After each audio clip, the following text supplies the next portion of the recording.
Today, we find ourselves at an unusual crossroads in a world often defined by conflict and fragile hope. A remarkable development has emerged from the long and painful saga in Gaza.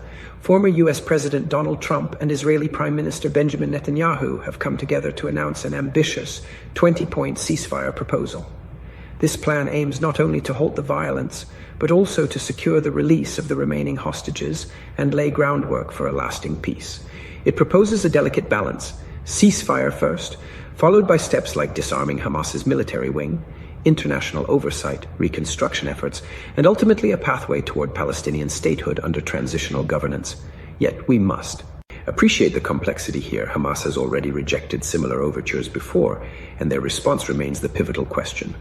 The peace plan's fate hinges on whether they will accept conditions that essentially ask them to relinquish their firepower and authority in Gaza. Until then, the region remains suspended in a tense pause between hopeful diplomacy and harsh reality.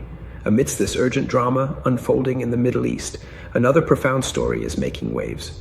This one quieter, but no less grave. The North Korean human rights movement, a persistent force since the early 1990s, currently faces its greatest challenge.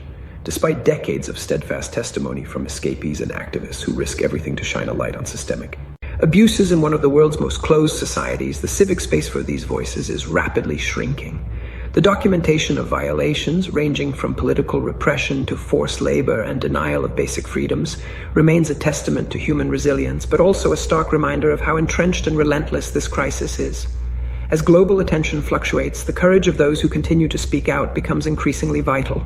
They are the unseen champions of humanity in a dark geopolitical shadow. At the same time, looming over international efforts to address climate change is a troubling trend. Experts have sounded a warning that escalating militarism and geopolitical tensions worldwide are severely undermining the financial commitments and cooperation critical for meaningful climate action. This concern casts a long shadow over the upcoming COP30 climate summit, where hopes for progress are increasingly fragile. The convergence of military conflicts diverting resources and deteriorating trust between nations threatens to slow the flow of climate finance, those crucial funds that support transitions to clean energy, resilience building, and sustainable development in vulnerable regions. In a world where warming oceans, rising sea levels, and extreme weather are no longer distant forecasts but immediate realities, this clash between security priorities and environmental urgency presents a deeply troubling paradox. In a heartbreaking turn of events much closer to everyday life, Indonesia faces a tragic disaster. A school building collapse has left at least 65 students buried beneath rubble, a moment that underscores the vulnerability of communities everywhere to sudden calamities. The scale